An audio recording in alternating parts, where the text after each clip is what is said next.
Welcome to Course 28, a podcast of mental health. My name is Malik, your host, and I'm joined today by my co-host. The co-host with the most, the international Sonny G. So today we're going to get into the reason why we're here. I am the author of Course 28, a memoir of mental health. Overall, the book covers the stigma in the Black community, as well as keeping parents accountable. Excuse me, I apologize. Keeping parents accountable in the Black community as far as their children's well-being, as well as understanding steps to take as far as going to therapy with your kids. We'll talk about avoiding medications if we can today, because that's one of the next biggest things in this program that I really want to focus on. So we go from there. Course 28 has been out since March 1st.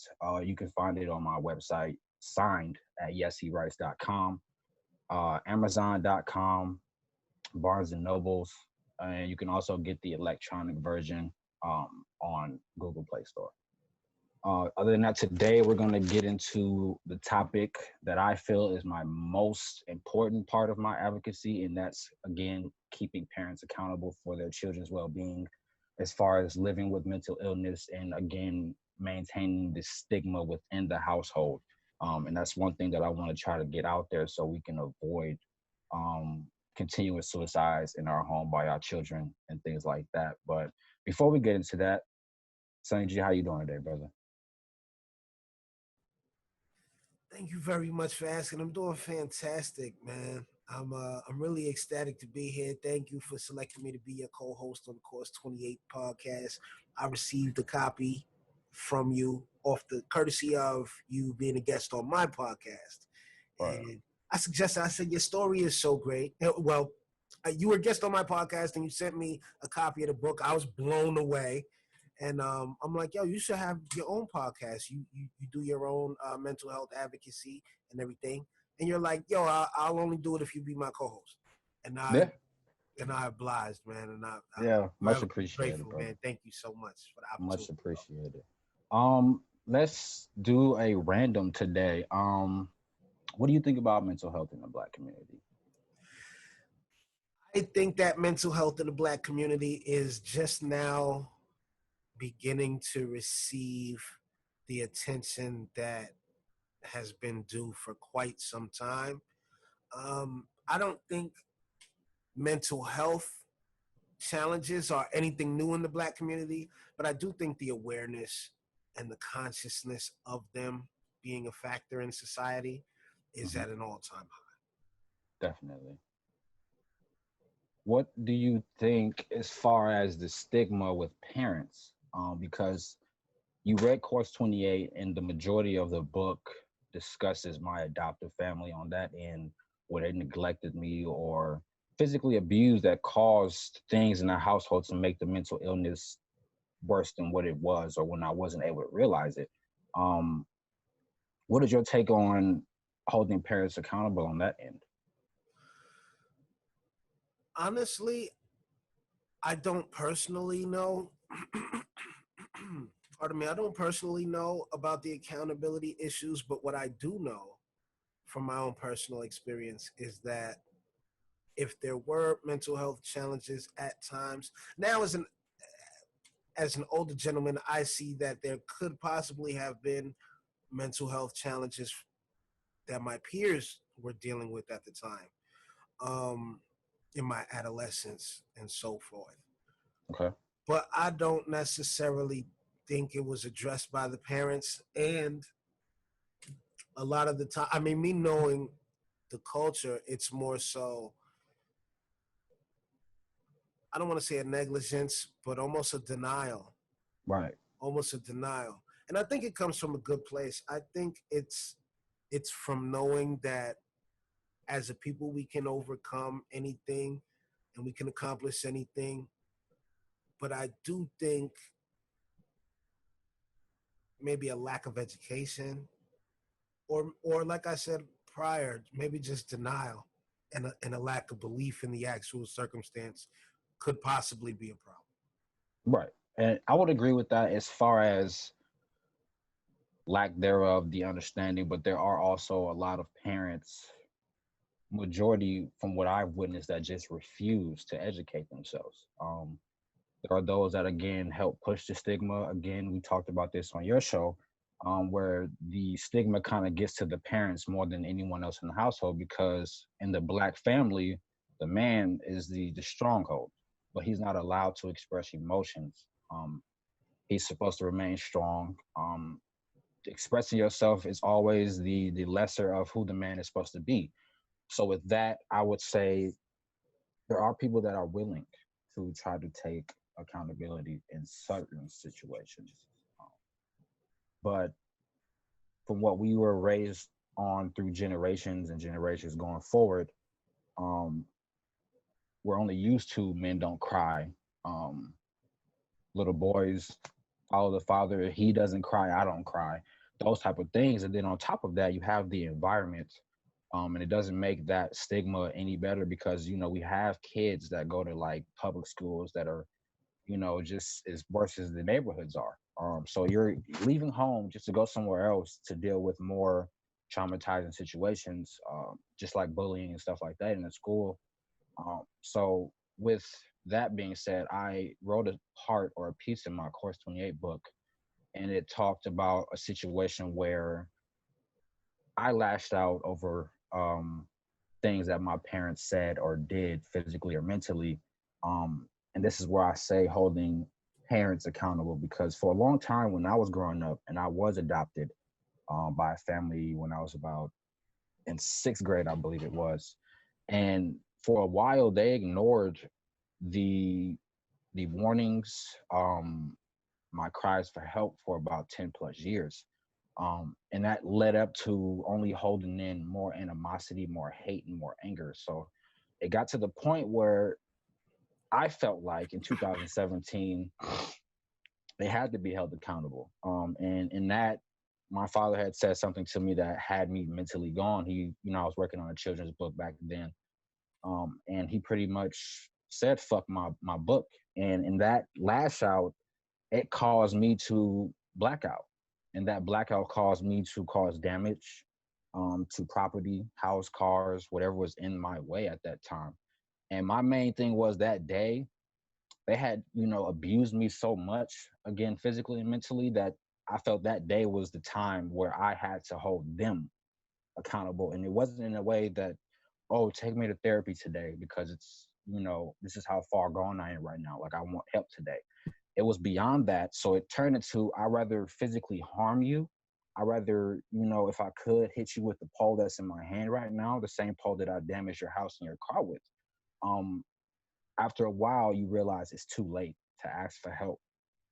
And especially, it's sad to say, with parents, it shouldn't be too late. There's always that heads up. I gave my parents a heads up. I was 13, 14 the first time I was sent into a inpatient hospital for about a week. Um, and even when my parents took me at the age of 14, somehow they had that same mindset where they couldn't acknowledge it. I was always emotional. It was, you're always complaining about shit and stuff like that, not knowing that they're really pushing, what I need from you, which is help, on the back burner right now. So that day again, they barricaded themselves in the room. I tried everything I could to get in the room because I wasn't with the neglect anymore. Attacking me, calling me emotional. The more they do that, I want to harm you. I'm not going to continue to harm myself after you are presenting your true feelings or emotions or whatever the fuck it is to make myself feel better. So now what I can do to calm myself and to get a clear mind, whether I'm blacked out or not at the moment, I'd rather kill you. And they barricaded themselves in the room with a dresser.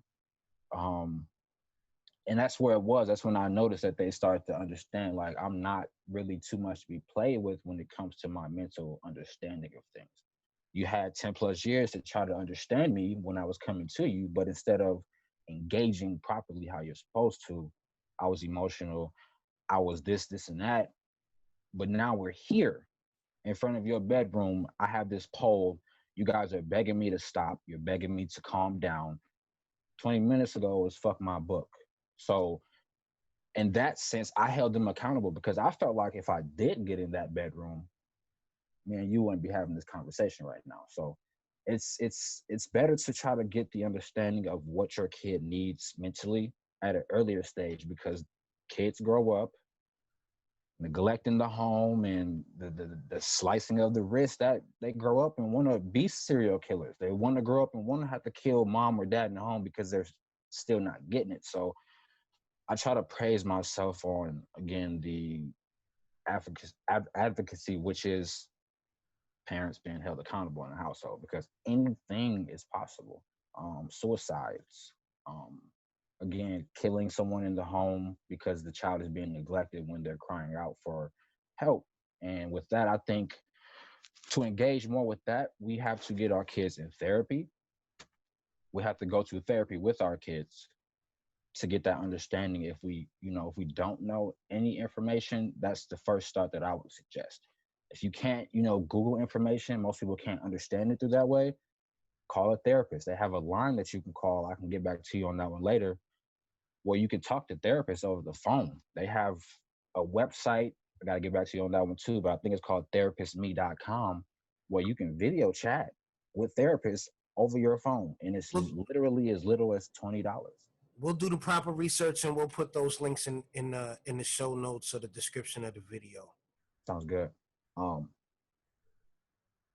But other than that, I feel like it's necessary to kind of bring that kind of attention besides the stigma, because that's beating those things that make up the stigma are the first things that will help us get rid of it. So if we help the Black parent, help the household to overcome certain things that they are not used to, that their parents didn't raise them on, which is therapy, venting, finding some form or some vice to, get your anger, your rage out, your anxiety out. So it starts with kind of educating our parents and the parents before them, because the kids, nowadays are being raised by grandparents that, you know, taught their kids the same way, that you Mm, shouldn't be emotional and stuff like that. So it starts two generations back to help these days. Um, so with that being said, I'm going to always push mental health with children. That is my number one advocacy. The stigma at home is always going to be the biggest, and then the accountability of parents and acknowledging when their kid needs help versus, just pushing them away because, one, you don't have time. Two, again, you're fitting the stigma that they can't vent, they can't go to therapy, they can't cry, and usually your emotions are just a weakness. So with that, I'll always push that just to make sure, it's a hard force that's pushed to the front line so we understand more. as far as now, I know you said therapy would be the first step. Active therapy, that would be therapy with the child, with Right. and for the child. Second would be finding a venting place or like a Or just recreational activity or extracurricular activity or exactly. an exercise regimen or something Hmm. for them to get their to express themselves, a way for them to Yeah. express themselves, A whether lot that of be people like anger or go ahead, sorry. no, you're fine. It's art that helped me, and I know from a lot of authors' aspect that write memoirs and stuff like that, they try to put pain into art, and that is the best way, I would say, as an author myself, that if you feel like, and it doesn't have to be a serious situation, but if your anxiety acts up, go for a walk, take a pen or a pencil with you, get some air. But most people like music. I enjoy music. Janae Ego puts me in a great mood. Luther Vandross puts me in a better mood. Um, when I feel like it's Sade, those type of things are, those are my vices. I would go to when I can't breathe, my chest is heavy, there is no one here to listen to me, I need someone to talk to. So I put the headphones in, play one of those artists, and I'm writing away, because that's what's going to calm me down in the moment. And in most situations, we have people that go to alcohol or drugs, and because that illness is so consistent, they feel like they always need that. So then it becomes an addiction. So now you're fighting the illness and addiction with the mix. So I feel like the art is always going to be my go to when people ask me how do I deal with that. It's always going to be art. I like to write. I hear music. I can sit and listen to instrumentals if I want to. things like that. So there's always something. I don't care. I've been the most biggest dickhead that when I'm growing up, that's not gonna work for me. I don't want to do that. It's working for you, but not for me. But then I got to 27, 28 years old, and it's like, dude, these could have worked for me if I wasn't such an asshole back then and wasn't really willing to try to help myself. So again, music did help. Obviously, writing helped, and it's helping others just as much as it could help anybody else. So again, art is gonna always be my push, along with the regular, advocacy versus trying to deal with it alone. Like I said, I it took me years to try to find my vice, my like 10 toes down vice, because I tried music, I tried self-prescribing, the suicide attempts. It doesn't work. So you need something positive. That's something that you can either turn into a hobby, a career, just something to do. That's not keeping you in that standstill that's so sickening to you. You got to move around. You got to get uncomfortable. That's how I like to put that. So it sounds like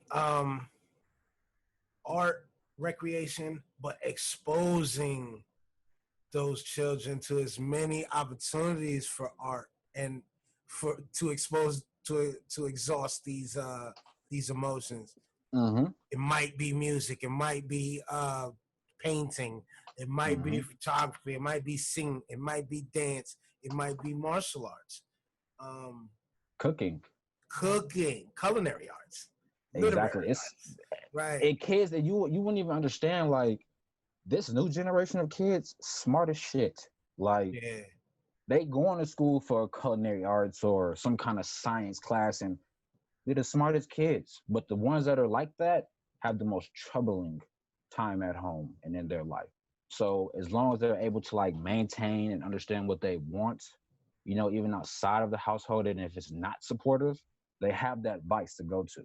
If you're not at home right now, you having like a little situation with your parents and you feel like you want to go somewhere, that child is going to take a paintbrush and the paintboard to brush on while they're going somewhere else, because that's their vice. Like I said, when I'm angry, I'm going for a drive listening to music, or I'm taking my book and my pen pad.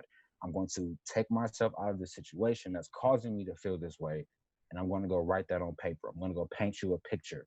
I'm going to go write these music notes so I can do this song for myself. Stuff like that. It's so much that they can dig into with that one vice. Music, writing music turns into producer. Producer turns into owning your own, stuff like that. So every vice kind of takes a kid or anybody else that has one to a different level where they can, start to understand the mental itself, and how art, again, through itself can kind of relieve a lot of pain from kids and stuff like that. So I feel like,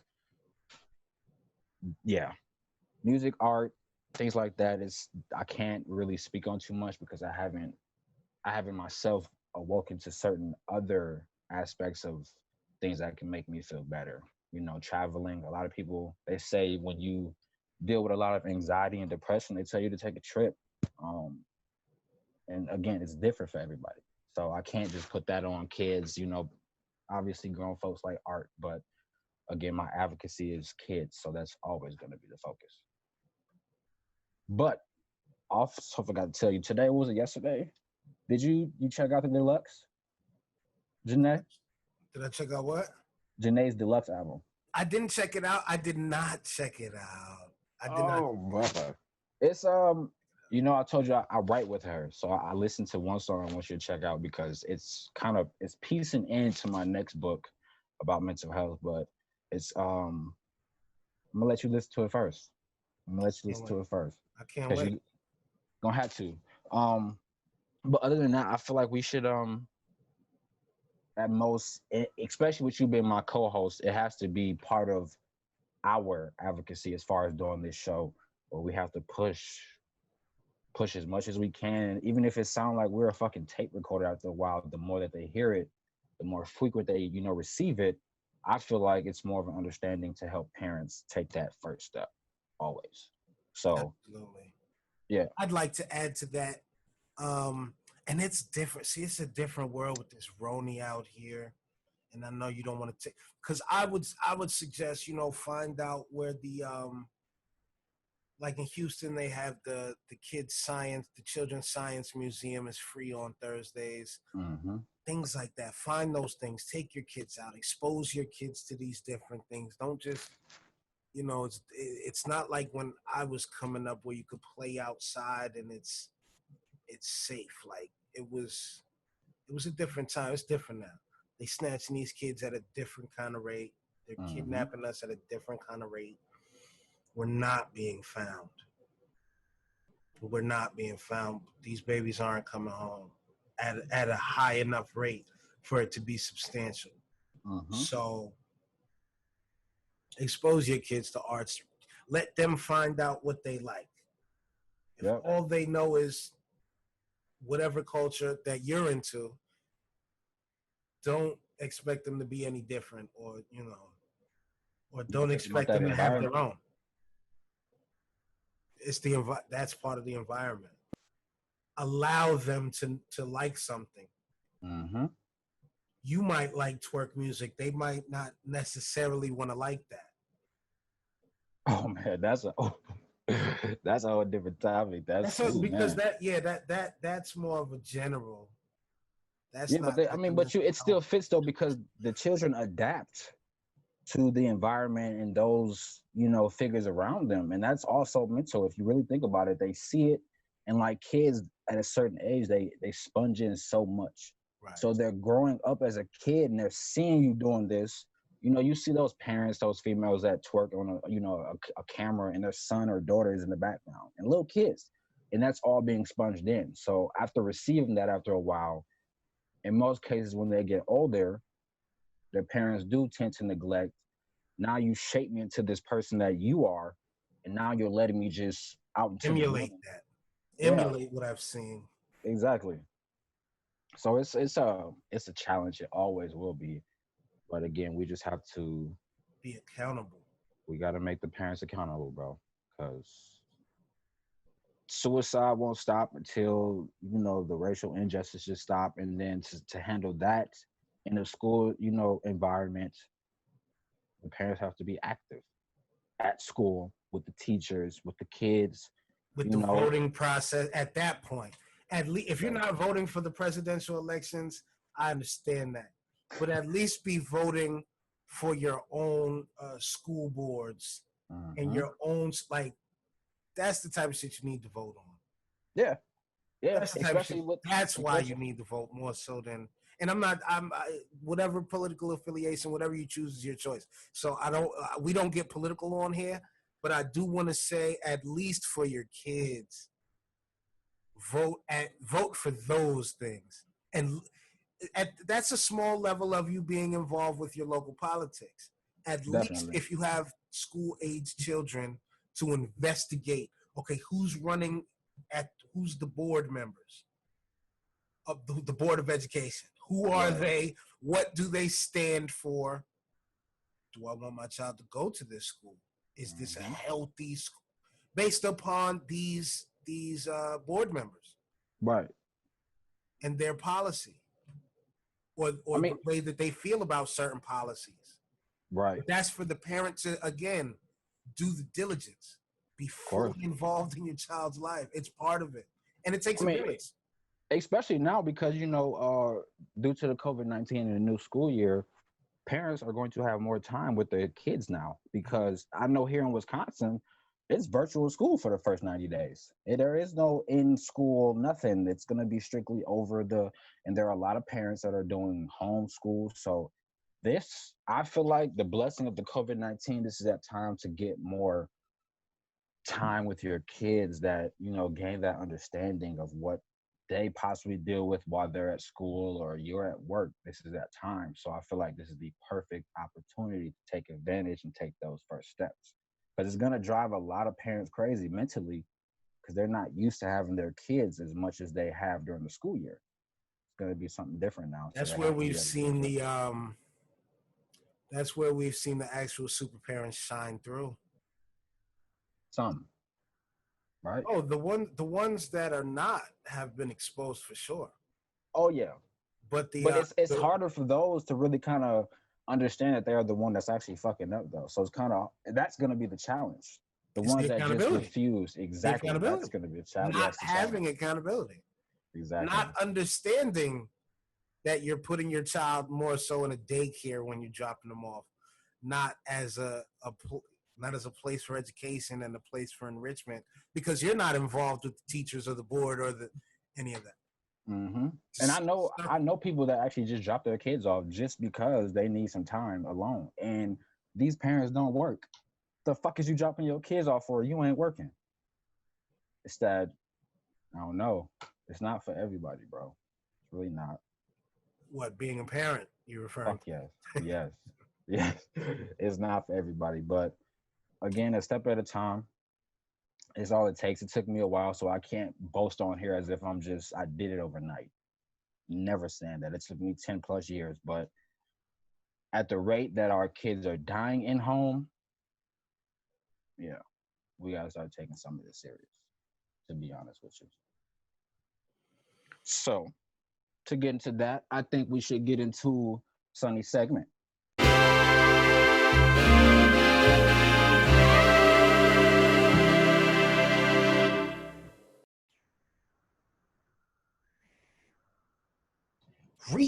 Remember when you heard it first? This is the International Sunny G coming at you live. Thank you for joining me on Sunny's segment.